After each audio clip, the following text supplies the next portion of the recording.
જય શ્રી કૃષ્ણ દર્શક મિત્રો, મારી યુટ્યુબ ચેનલ અમૃતવાણીમાં આપ સૌનું હાર્દિક સ્વાગત છે। આજે આપણે આ વિડીયોમાં સાંભળીશું શ્રીમદ દેવી ભાગવત। શ્રીમદ દેવી ભાગવત સાંભળતા પહેલા તેના મહાત્મ્યની કથા અવશ્ય સાંભળવી, તો જ તેનું મનોવાંછિત ફળ મળે છે। સંપૂર્ણ શ્રીમદ દેવી ભાગવતમાં માતાજીની કથા અને તેના ગૂઢ રહસ્યોની કથાનું વર્ણન કરવામાં આવ્યું છે। માતાજીની આરાધના કરવાથી મનુષ્ય માત્રને સુખ, શાંતિ, સમૃદ્ધિ, યશ, કીર્તિ, ભક્તિ અને મુક્તિ પ્રાપ્ત થાય છે। શ્રીમદ દેવી ભાગવતમાં કુલ 12 સ્કંધોનું વર્ણન છે। સંપૂર્ણ દેવી ભાગવત કથાનું શ્રવણ કરવાથી મનુષ્ય સર્વે પ્રકારે નિર્ભય બની જાય છે। પરંતુ જો આ દેવી ભાગવતનું શ્રવણ નવરાત્રિમાં કરવામાં આવે તો માતાજીની આપણા ઉપર વિશેષ કૃપા પ્રાપ્ત થાય છે।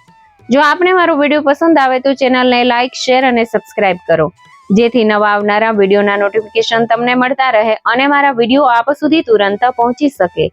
ધન્યવાદ। 8મો સ્કંધ। 8મા સ્કંધની અંદર વારાહ અવતારની કથા, સ્વયંભૂ મનુના કન્યાનો વંશનો સંક્ષિપ્ત પરિચય, ગંગાજીના અવતરણની કથા, દેવોપાસના, જુદા જુદા નરકોની સજાઓ, દેવી ઉપાસનાની કથાઓ સાંભળીશું। વારાહ અવતારની કથા। રાજા જન્મેજયે કહ્યું કે બ્રહ્મર્ષિ, હવે હું ભગવતી જગદંબાની સવિસ્તર કથા સાંભળવા ઈચ્છું છું। વ્યાસજી કહે છે કે રાજન સાંભળો, હવે હું ભગવતી જગદંબાની શ્રેષ્ઠ પૂજાનો પ્રસંગ કહું છું, જે કરવાથી કે સાંભળવાથી મનુષ્યનું કલ્યાણ થઈ જાય છે। બ્રહ્માજીના પુત્ર સ્વયંભૂ મનુ વગેરે મનુ કહેવાય છે।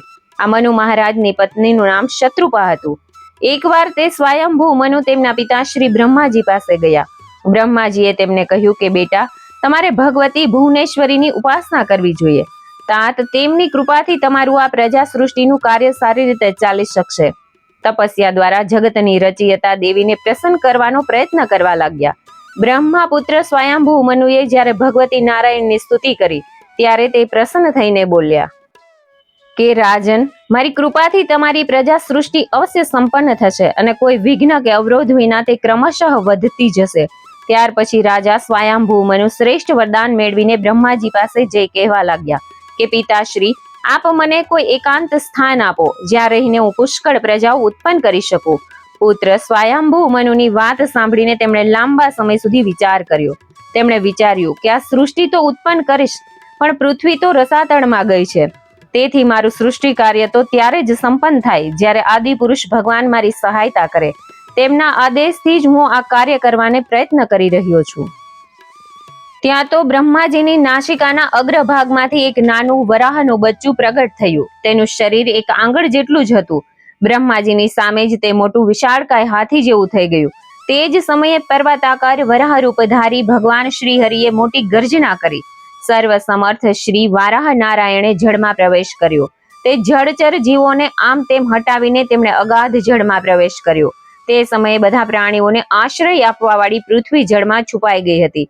વરાહ રૂપધારી દેવાધિદેવ ભગવાન શ્રી હરિએ પૃથ્વીને પોતાની દાઢથી ઉખાડી અને દાંતના અગ્રભાગ ઉપર રાખી દીધી। દેવેશ્વર શ્રી હરિ પૃથ્વીને દાંતો પર લઈને ઊભા હતા। ત્યારે મનુ સહિત બ્રહ્માજી તેમના દર્શન કરીને સ્તુતિ કરવા લાગ્યા। જગતના સૃષ્ટા બ્રહ્માજીએ જ્યારે આદિપુરુષ ભગવાન શ્રી હરિની સ્તુતિ કરી તે જ વખતે મહાન દૈત્ય હિરણ્યાક્ષ આવ્યો। ભગવાન શ્રી હરિએ ગદાના પ્રહારથી તેને મારી નાખ્યો। ત્યાર પછી વરાહ ભગવાને દાંતથી પૃથ્વીને ઉપાડી અને લીલા માત્રથી જળ ઉપર પધરાવી દીધી। તે પછી યજ્ઞ નારાયણ પ્રભુ પોતાના નિજધામમાં પધારી ગયા। સ્વયંભૂ મનુની કન્યાના વંશનો સંક્ષિપ્ત પરિચય।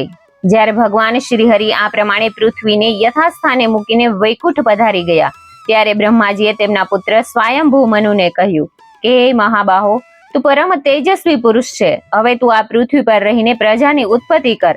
સ્વયંભૂ મનુના 2 પરમ તેજસ્વી પુત્રો થયા, પ્રિયવત અને ઉત્તાનપાદ। તેમને 3 કન્યાઓ થઈ। પ્રથમ પુત્રીનું નામ આકૃતિ હતું, બીજું પુત્રી દેવહૂતિ નામથી પ્રસિદ્ધ થઈ, ત્રીજી જગતને પવિત્ર બનાવવા વાળી પુત્રીનું નામ મનુએ પ્રસૂતિ રાખ્યું। સ્વયંભૂ મનુએ તેમની પ્રથમ પુત્રી આકૃતિનો વિવાહ રુચિ મુનિ સાથે, બીજી કન્યા દેવહૂતિનો કર્દમ મુનિ સાથે અને ત્રીજી પુત્રી પ્રસૂતિનો વિવાહ દક્ષ પ્રજાપતિ સાથે કર્યો હતો। જગતની બધી પ્રજાઓ આમાંથી ઉત્પન્ન થઈ। રુચિ મુનિને ત્યાં આકૃતિના ગર્ભથી ભગવાન યજ્ઞ પુરુષ પ્રગટ થયા। કર્દમ મુનિના પત્ની દેવહૂતિ ભગવાન કપિલના માતા બન્યા। દક્ષના પત્ની પ્રસૂતિને ઘણી કન્યાઓ થઈ। આ કન્યાઓના વંશનું ઉત્તમ ચરિત્ર મેં કહ્યું. આ પવિત્ર કથા શ્રોતા વક્તાના તમામ પાપ નાશ કરનારી છે. હવે સ્વયંભૂ મનુના પુત્રોના પવિત્ર વંશનું વર્ણન કરીશ. ભગવાન નારાયણ કહે છે કે નારદ, સ્વયંભૂ મનુના મોટા પુત્રનું નામ પ્રિયવ્રત હતું. વિશ્વકર્મા પ્રજાપતિની પુત્રી બહિષ્મતી સાથે પ્રિયવ્રતનો વિવાહ થયો હતો. પ્રિયવ્રતજીને તેના ગર્ભથી 10 પુત્રો ઉત્પન્ન કર્યા અને છેલ્લે એક કન્યાનો જન્મ થયો, જે ઉર્જસ્વતી નામથી પ્રખ્યાત થઈ. આગ્નિધ્ર, ઇમ્નજીભ, અગ્નિબાહુ, મહાવીર, રૂક્મશુક્ર, ધૃતપૃષ્ઠ, સવન, મેઘાતિથિ, અગ્નિહોત્ર અને કવિ, આ નામોવાળા 10 પુત્રો અગ્નિ કહેવાય છે. પ્રિયવ્રતના બીજા એક પત્નીથી 3 પુત્રો ઉત્પન્ન થયા. તે ઉત્તમ, તામસ અને રૈવત નામથી પ્રસિદ્ધ છે. આ 3 પ્રતાપી પુત્રો એક એક મન્વંતરના અધિષ્ઠાતા બન્યા. અખિલ ભૂમંડળ પર મહારાજ પ્રિયવ્રતનું શાસન હતું. એક સમયની વાત છે, જ્યારે સૂર્ય પૃથ્વીના પહેલા અર્ધગોળાકાર ભાગમાં હતો ત્યારે ત્યાં પ્રકાશ હતો, અને જ્યારે સૂર્ય બીજા અર્ધગોળાકાર ભાગમાં હતો ત્યારે ત્યાં અંધારું થઈ ગયું. આ પ્રકાશ અંધકારને જોતા પ્રિયવ્રતજીના મનમાં વિચાર આવ્યો કે મારા શાસનકાળમાં પૃથ્વી પર અંધકાર થવો ન જોઈએ. આવો નિશ્ચય કરીને મહારાજ પ્રિયવ્રતે સૂર્યના જેવા તેજસ્વી રથ પર બેસીને પ્રકાશ ફેલાવતા પૃથ્વીની 7 પ્રદક્ષિણા કરી. આ પ્રમાણે ચક્કર લગાવતા પ્રિયવ્રતજીના રથના પૈડાથી જમીનમાં ખાડા પડ્યા. તે જ 7 સમુદ્ર થયા અને પરિક્રમાની વચમાં જે પૃથ્વી હતી તે 7 દ્વીપોમાં ફેરવાઈ ગઈ. ત્યારથી પૃથ્વી પર 7 દ્વીપો અસ્તિત્વમાં આવ્યા. આ દ્વીપોના નામ છે જંબુ, પ્લક્ષ, શાલ્મલી, કુશ, ક્રૌંચ, શાક અને પુષ્કર છે. તેની બહારની 4 બાજુ વિભાગના ક્રમથી સમુદ્ર છે. તે સમુદ્રો ક્ષારોદ, ઇક્ષુરસોદ, શુરોદ, ધૃતોદ, ક્ષીરોદ, દધિમંડોળ અને શુદ્ધોદ નામથી પ્રખ્યાત છે. ત્યારથી ભૂમંડળ પર 7 સમુદ્રો પ્રસિદ્ધ થયા. મહારાજ પ્રિયવ્રતે તેમની ઉર્જસ્વતી કન્યાનો વિવાહ શુક્રાચાર્યજી સાથે કર્યો. શુક્રાચાર્યની કન્યા દેવયાની ઉર્જસ્વિતા ગર્ભથી ઉત્પન્ન થઈ હતી. એ વાત પ્રસિદ્ધ છે. મહારાજ પ્રિયવ્રતે તેમના પુત્રોને 7 દ્વીપો વહેંચી આપ્યા અને તે પોતે યોગ માર્ગનો આશ્રય કરી સંન્યાસી થઈ ગયા હતા. ગંગાજીના અવતરણની કથા. ભગવાન નારાયણ કહે છે કે હે દેવર્ષિ નારદ, હવે દ્વીપોના ખંડોના ભેદનો પ્રસંગ વિસ્તારથી સાંભળો. એક ઇલાવૃત નામનો ખંડ છે, જેના 4 ખૂણા સપ્રમાણ છે. આ ઇલાવૃત ખંડને મધ્ય ખંડ કહે છે. આ ખંડ જંબુદ્વીપના નાભિ ભાગમાં આવેલો છે. ઇલાવૃત ખંડની ઉત્તર સીમા રૂપે 3 પર્વતો આવેલા છે. તે પર્વતોના નામ નીલ, શ્વેત, શૃંગવાન છે. બીજો સુવર્ણમય ખંડ રમ્યક વર્ષના નામથી પ્રસિદ્ધ છે. ત્રીજો કુરવર્ષ છે. આ પર્વતો આ બધા ખંડોની હદ બતાવે છે. હરિવર્ષ, કિમપુરુષ અને ભારતવર્ષ, આ 3 ખંડોનું વિભાગવાર યથાર્થ વર્ણન મળે છે. નિષદ, હેમકૂટ ને હિમાલય, આ 3 પર્વતો તે ખંડોની સીમા રૂપે છે. કેતુમાલ અને ભદ્રાશ્વ વર્ષની સીમા આ માલ્યાવાન અને ગંધમાદન પર્વતની હદ ગણાય છે. ભગવાન નારાયણ આગળ કહે છે કે નારદ, અરુણોદા નદી મંદાર પર્વતમાંથી નીકળીને ઇલાવૃત ખંડના પૂર્વ ભાગમાં વહે છે. ભગવતી જગદંબાની દાસીઓ તથા યક્ષો અને ગંધર્વોની પત્નીઓ અરુણાદાના જળમાં સ્નાન કરે છે. સ્નાન કરતા તેમના શરીરની દિવ્ય સુગંધથી જળ સુવાસિત થઈ જાય છે.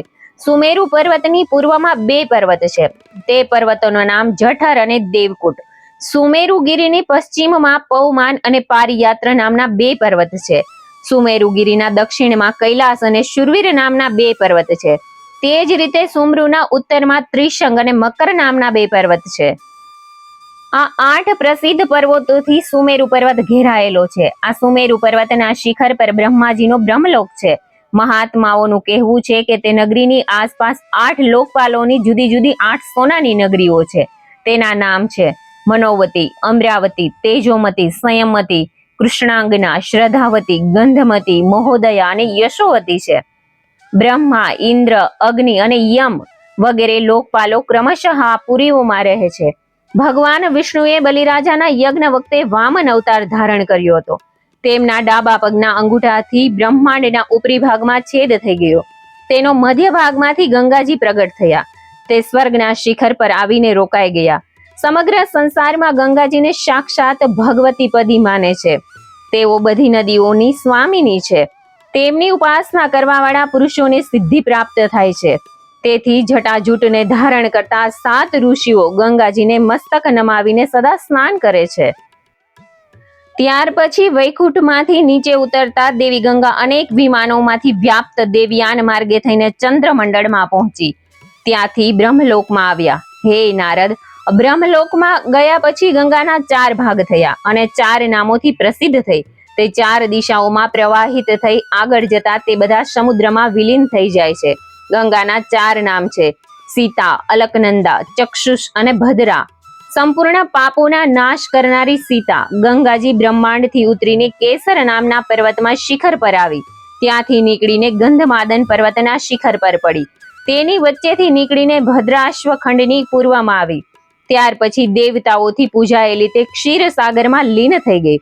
ત્યાર પછી ચક્ષુષ નામથી પ્રસિદ્ધ ગંગાજીની ધારા માલ્યવાન પર્વતના શિખર પરથી નીકળી ખૂબ વેગથી વહીને તે કેતુમાલ ખંડમાં આવી. ત્યાંથી તેનો પ્રવાહ પશ્ચિમ દિશા તરફ વહેવા લાગ્યો અને ત્યાર પછી સમુદ્રને મળી ગઈ.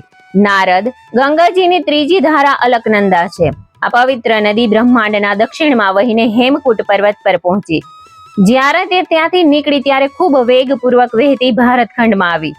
ત્યાર પછી ત્રીજી ગંગા અલકનંદા દક્ષિણ સાગરને જઈને મળી ગઈ. ત્યાર પછી ચોથી ભદ્રા નામની ધારા 3 લોકને પવિત્ર કરનારી એ ગંગા ત્યાંથી વહીને સમુદ્રને જઈને મળી.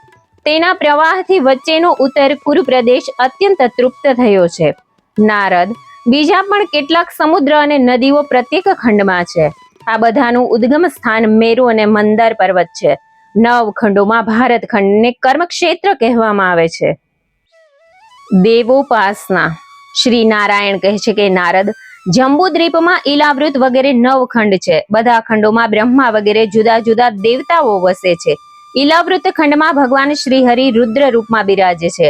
બ્રહ્માના નેત્રમાંથી તેમનો પ્રાદુર્ભાવ થયો છે. તેમની પ્રિય પત્ની સદા તેમની સાથે બિરાજે છે.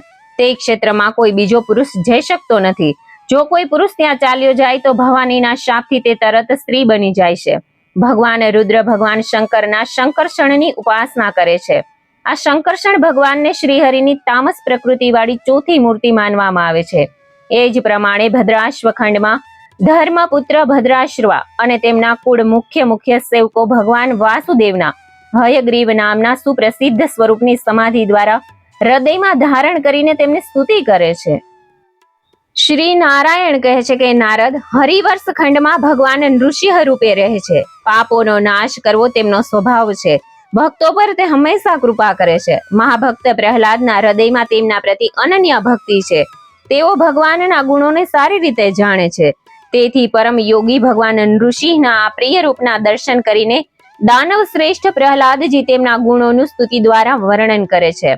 કેતુમાલ ખંડમાં ભગવાન શ્રીહરિ કામદેવના રૂપમાં બિરાજે છે. ત્યાંના અધિકારી પુરુષો દ્વારા હંમેશા તેમનું સેવન કરવામાં આવે છે.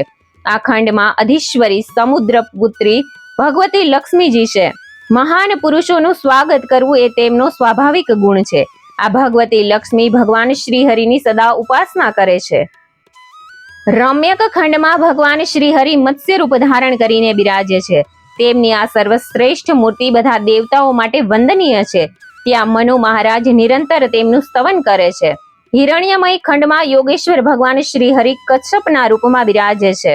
અર્યમાં તેમની પૂજા અને સ્તુતિ કરે છે. ઉત્તર કુરુ ખંડમાં યજ્ઞ પુરુષ ભગવાન શ્રીહરિ વારાહ રૂપે ધારણ કરીને બિરાજે છે. ભગવાન આદિવરાહની પૃથ્વી દેવી દ્વારા ઉપાસના કરવામાં આવે છે. પૃથ્વી દેવીનું હૃદય કૃપાથી પરિપૂર્ણ છે. તેથી તે પરમ ભક્તિ સાથે દૈત્યોનો નાશ કરનાર ભગવાન યજ્ઞ વરાહની પૂજા કરીને તેમના ગુણોનું કીર્તન કરે છે. કિમ પુરુષ ખંડમાં ચરાચર જગતના શાસક દશરથ નંદન ભગવાન શ્રી રામજી બિરાજે છે. ભગવતી સીતા તેમની સાથે શોભી રહ્યા છે. હનુમાનજી તે આદિપુરુષની સ્તુતિ કરે છે. આ ભારત ખંડમાં હું સ્વયં આદિપુરુષ નિવાસ કરું છું અને તમે નારદજી નિરંતર મારી સ્તુતિ કરો છો. જુદા જુદા નરકોની સજાઓ. રાજા જન્મેજયે કહ્યું કે ભગવાન, આપ પ્રાણીઓની વિચિત્ર ગતિના રહસ્યને સંભળાવવાની કૃપા કરો. વ્યાસજી કહે છે કે રાજન, કરતા તેની શ્રદ્ધા મુજબ જ જુદી જુદી ગતિને પ્રાપ્ત થાય છે. કરતા સાત્વિક શ્રદ્ધાવાળો હોય તો કર્મના ફળ સ્વરૂપ તેને સુખપ્રદ ગતિ મળે છે. રાજસી શ્રદ્ધાના પ્રભાવથી કરતા દુઃખી અને તામસી શ્રદ્ધાથી કરતા દુઃખની સાથે સાથે મૂઢતાને પ્રાપ્ત થાય છે. ભગવાનની આજ્ઞા મુજબ યમરાજ દંડનો અમલ કરે છે. નિયુક્ત કરેલા તેમના સેવકો પણ ધર્મના રહસ્યથી પૂરા પરિચિત અને પરમ આજ્ઞાકારી છે. રાજન, નરકોની સંખ્યા 21 છે. કેટલાક લોકો 28 નરકો છે એમ પણ કહે છે. એ નરકોના નામો ક્રમશઃ આ પ્રમાણે છે: તામિસ્ત્ર, અંધતામિસ્ત્ર, રૌરવ, મહારૌરવ, કુંભીપાક, કાલસૂત્ર, અસીપત્ર, સુખરમુખ, અંધકૃપ, કૃમિભોજન, સંદેશ, તપ્તસુર્મી, વજ્રકંટક, શાલમલી, વૈતરણી, પિયોદ, પ્રાણરોધ, વિશશન, લાલાભક્ષ, સારમેયાદન, અવિચી, અયહપાન, શારકર્દમ, રક્ષાગોણ, ભોજન, શૂલપ્રોત, દંદશુક, અવટારોધ, પર્યાવર્તન અને સૂચિમુખ આ નામવાળા 28 નરકોને યાતના ભોગવવાના સ્થાન કહ્યા છે. જન્મેજયે કહ્યું કે મુનિ, જેના ફળ સ્વરૂપોની આ નરકોની પ્રાપ્તિ અનિવાર્ય છે તે વિધ કર્મો ક્યાં છે? આ સંબંધમાં સ્પષ્ટ રીતે હું સાંભળવા ઈચ્છું છું. વ્યાસજી કહે છે કે રાજન, જે બીજાનું ધન, સ્ત્રી અને પુત્રનું અપહરણ કરે છે તે દુરાત્માને યમરાજના ભયંકર દૂતો પકડીને લઈ જાય છે. તે દૂતો દ્વારા કાલપાશમાં બંધાયેલો પ્રાણી તામિસ્ત્ર નામના નરકમાં જાય છે. યમદૂતો હાથમાં રસી લઈને તે જીવને મારે છે. જે પુરુષ પરાય સ્ત્રી સાથે સંગ કરે છે તેને યમરાજના દૂતો અંધતામિસ્ત્ર નામના નરકમાં લઈ જાય છે. તેની બુદ્ધિ અને દ્રષ્ટિ તરત જ નાશ પામે છે. જે બીજાનો દ્વેષ કરીને કેવળ પોતાના પરિવારના ભરણ પોષણમાં વ્યસ્ત રહેનાર પ્રાણી મૃત્યુ પછી પોતાના અશુભ કર્મના પ્રભાવથી રૌરવ નામના નરકમાં જાય છે. માંસ ખાનારા રૂરુ નામના જંતુ તે નરકમાં પડેલા જીવના માંસને તોડી ખાય છે. ઉગ્ર સ્વભાવવાળા મૂઢ અને ક્રૂર પુરુષને યમદૂતો કુંભીપાક નામના નરકમાં જ્યાં ઉકળતું તેલ હોય છે ત્યાં નાખે છે. પિતા અને બ્રાહ્મણ સાથે વેર રાખનાર મનુષ્યને કાલસૂત્ર નામના નરકમાં નાખવામાં આવે છે. તેને ભૂખ તરસની પીડા સહેવી પડે છે અને ઉપરથી અગ્નિ અને સૂર્યનો પ્રચંડ તાપ તેને દજાડે છે. જે પાખંડનો આશરો લે છે તેવા પાપી વ્યક્તિને યમદૂતો અસીપત્ર નામના નરકમાં નાખે છે.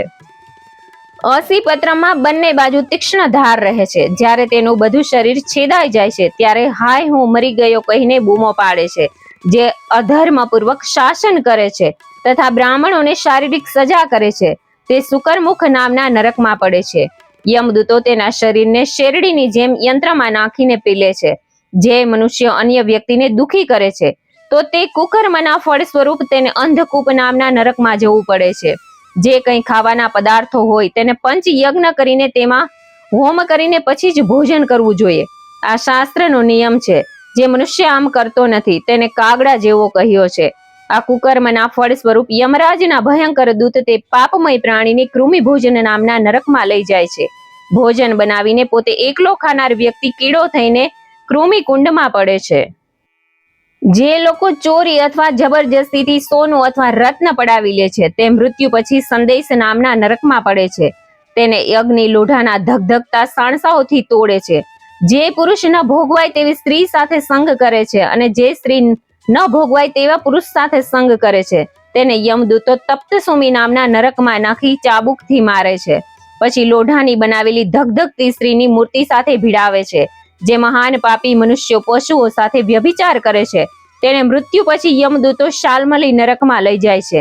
તે નરક વજ્ર જેવા લોઢાના કાંટાઓથી ભરેલું હોય છે. જે રાજા અથવા રાજાના કર્મચારીઓ પાખંડ આચરીને ધર્મની મર્યાદાનું પાલન કરતા નથી તે પાપને કારણે મર્યા પછી વૈતરણી નામના નરકમાં જાય છે. નરકની ખાઈ જેવી આ ભયંકર વૈતરણી નદીમાં યમરાજના દૂતો તેને ધકેલી દે છે. આ નરકમાં પડેલા જીવને જળચર જંતુઓ તોડી ખાય છે. જે ઉચ્ચ કુળમાં જન્મ્યા હોવા છતાં નિર્લજતાપૂર્વક પશુ જેવો વ્યવહાર કરે છે તે મર્યા પછી પિયોદ નામના નરકમાં જાય છે. તે નરક વિષ્ટા, મૂત્ર, કફ, લોહી અને મળથી ભરપૂર છે. જે શિકારમાં બહુ પ્રેમ રાખે છે એવા લાખો અધમ જીવોને મૃત્યુ પછી યમદૂત પ્રાણરોધ નામના નરકમાં લઈ જઈ બાણોથી વિંધે છે. જે દંભી મનુષ્ય યજ્ઞમાં પશુ બલિ આપે છે તેઓ દેહ છોડ્યા પછી યમદૂતો તેને વિશશન નામના નરકમાં લઈ જઈ કોરડાથી પીટે છે. જે બીજાની સંપત્તિનો નાશ કરે છે તથા ગામ અને ધન ભંડારોમાં લૂંટ ચલાવે છે તે મૃત્યુ પછી સારમેયાદન નરકમાં પડે છે. ત્યાં 720 વિચિત્ર કૂતરા રહે છે. તે નરકવાસી જીવને તોડી ખાય છે. જે જૂઠી સાક્ષી આપે છે તેવા પાપ બુદ્ધિવાળા મનુષ્યોને દેહ છોડ્યા પછી 100 યોજન ઊંચા પર્વત પરથી અવિચી નામના ભયંકર નરકમાં પાડવામાં આવે છે. અહીં સર્વત્ર પથ્થરો જ પથરાયેલા છે. તેના પર પડવાથી શરીરના તલ જેવા ટુકડાઓનું પોટલું બની જવા છતાં તેનું મૃત્યુ થતું નથી અને તે જીવ દુખી થઈ જાય છે. જે બ્રાહ્મણ, ક્ષત્રિય અથવા વૈશ્ય બેપરવાઈથી મદિરા પીવે છે તેને યમદૂતો અયહપાન નામના નરકમાં નાખે છે. ત્યાં તેમને અગ્નિમાં ઓગાળેલું લોઢું પીવડાવે છે. જે પોતાનાથી શ્રેષ્ઠ પુરુષોનું સન્માન કરતો નથી તે પુરુષ અધમ માનવામાં આવે છે. તેના મૃત્યુ પછી યમરાજના દૂતો તેનું માથું નીચું કરીને ક્ષાર કર્દમ નામના નરકમાં લાવીને અસહ્ય યાતનાઓ આપવામાં આવે છે. કામાંધ મનુષ્ય નર બલિ આપીને ભૈરવ, યક્ષ વગેરેની સાધના કરે છે અથવા જે સ્ત્રીઓ નર પશુનું માંસ ખાય છે તે મૃત્યુ પછી રક્ષોગણ ભોજન નરકમાં જાય છે. મનુ, જ્યારે મારનાર તથા ખાનાર તે વ્યક્તિ તે નરકમાં જાય છે ત્યારે તે મરાઈ ગયેલા અને ખવાઈ ગયેલા વ્યક્તિઓ કસાઈના રૂપમાં પરિવર્તિત થઈને કુહાડીઓથી તેમના શરીરને કાપે છે. તેમના શરીરમાંથી જે લોહી નીકળે છે તેને પીને નાચે છે, કૂદે છે અને ગાયન ગાય છે. જે મનુષ્ય પ્રાણીઓને ફોસલાવીને પોતાની પાસે બોલાવીને પોતાના મનોરંજન માટે તેમના શરીરમાં કાંટા ભોંકીને અને દોરડાથી બાંધીને ત્રાસ આપે છે તે મર્યા પછી શૂલપ્રોત નામના નરકમાં જાય છે. જે ક્રૂર સ્વભાવના માણસો સાપની જેમ પ્રાણીઓને ત્રાસ આપે છે તે મૃત્યુ પછી દંડશુક નામના નરકમાં જાય છે. તે 5 તથા 7 મોઢાવાળા સર્પોથી ઉભરાતું નરક છે. ક્રૂર સ્વભાવવાળા સર્પો તે દરોમાં રહે છે. જ્યાં પ્રાણી ત્યાં પહોંચે ત્યારે ચારે બાજુથી આવીને તેમને દંશ મારે છે.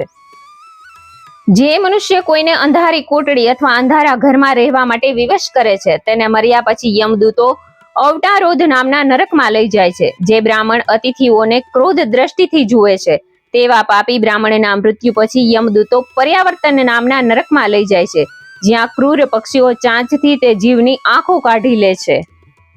જે પોતાને ધનવાન સમજી બીજાની વક્ર દ્રષ્ટિથી જુએ તે યક્ષની જેમ સંપત્તિની રક્ષામાં જ લાગેલા રહે તેવા અધમ મનુષ્ય મર્યા પછી ચૂસીમુખ નામના નરકમાં જાય છે. ત્યાં તે વ્યક્તિના અંગોને યમદૂતો કપડાની જેમ સીવે છે. રાજન, પાપ કર્મ કરવા વાળા મનુષ્યોની યાતના ભોગવવા માટે આ પ્રમાણે સેંકડો અને હજારો પ્રકારના નરક છે. તેમાંના થોડા નરકોનું વર્ણન કર્યું છે અને ઘણા બધા તો નામ પણ નથી લેવામાં આવ્યા. ધર્મપરાયણ મનુષ્યો સુખદાયી લોકમાં જાય છે. મેં જે રીતે દેવીની પૂજા અને આરાધના રૂપ ધર્મ છે તે તમને કહ્યો છે. આના અનુષ્ઠાનથી મનુષ્ય નરકમાં જતો નથી, કારણ કે ભગવતીને પૂજ્યા હોય ભગવતી તેનો સંસાર સાગરમાંથી ઉદ્ધાર કરી દે છે. દેવી ઉપાસના. નારદજીએ પૂછ્યું કે મહારાજ, દેવીની કઈ પ્રકારની ઉપાસના કરવાથી દેવી પરમ પદ પ્રદાન કરે છે? દેવીની પૂજાનો વિધિ તથા તે ક્યારે, કઈ રીતે અને કયા સ્તોત્રથી કરવાથી ભગવતી દુર્ગા નરકમાંથી મનુષ્યોનો ઉદ્ધાર કરે છે? ભગવાન નારાયણ કહે છે કે દેવર્ષિ નારદ, આ અનાદિ સંસારમાં જન્મ લઈને જે ભગવતી જગદંબાની ઉપાસના કરે છે તે ભલે ભયંકર સંકટમાં પડ્યો હોય તો પણ સર્વશક્તિમાન ભગવતી તેની રક્ષા કરે છે. તેથી મનુષ્ય ભક્તિભાવથી દેવીનું પૂજન કરવું જોઈએ. પ્રતિપદા તિથિમાં ભગવતી જગદંબાની 16 વિધિથી પૂજન કરીને નૈવેદ્યમાં ગાયનું ઘી અર્પણ કરવું અને ઘીની પ્રસાદી બ્રાહ્મણને આપવાથી મનુષ્યને રોગો થતા નથી. દ્વિજીય બીજના દિવસે દેવી ભગવતીનું પૂજન કરીને સાકરનું નૈવેદ્ય અર્પણ કરી તે પ્રસાદી બ્રાહ્મણને આપવાથી મનુષ્યને લાંબુ આયુષ્ય પ્રાપ્ત થાય છે.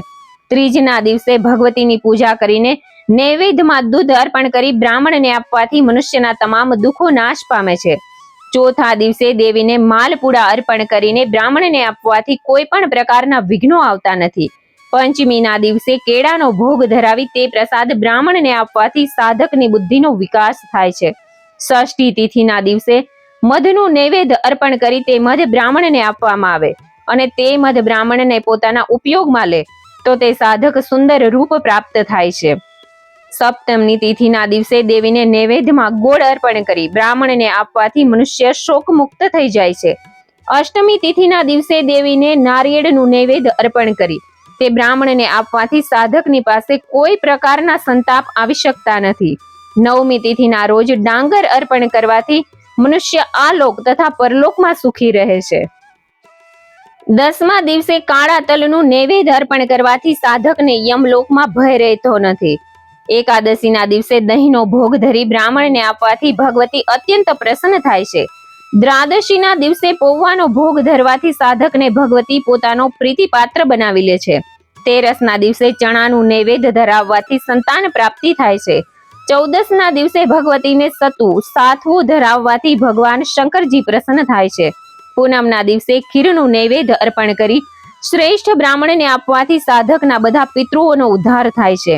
જે તિથિમાં જે નૈવેદ્ય હોય તે જ પદાર્થનું હવન કરવાથી સમગ્ર દુઃખોનો નાશ થાય છે. હવે વાર પ્રમાણે રવિવારે દૂધપાક, સોમવારે દૂધ, મંગળવારે કેળા, બુધવારે માખણ, ગુરુવારે ખાંડ અને શુક્રવારે સાકર, શનિવારે ગાયના ઘીનું નૈવેદ્ય અર્પણ કરવું જોઈએ. નારદ, હવે ભગવતી જગદંબાને પ્રસન્ન કરવા માટે બીજું સાધન કહું છું તે સાંભળો. ચૈત્ર મહિનાના શુક્લ પક્ષમાં ત્રીજના દિવસે મહુડાના વૃક્ષમાં ભગવતીની ભાવના કરીને તેની પૂજા કરવી. નૈવેદ્યમાં 5 પ્રકારના ખાદ્ય પદાર્થ અર્પણ કરવા. આ જ રીતે 12 મહિનાની સુદ ત્રીજના દિવસે પૂજન કરી વિધિ પ્રમાણે નૈવેદ્ય અર્પણ કરવું જોઈએ. વૈશાખ મહિનામાં ગોળથી બનેલા પદાર્થોનું, જેઠ મહિનામાં મધ, અષાઢ મહિનામાં મહુડાના રસથી બનેલા પદાર્થોનું ભોગ ધરાવવો.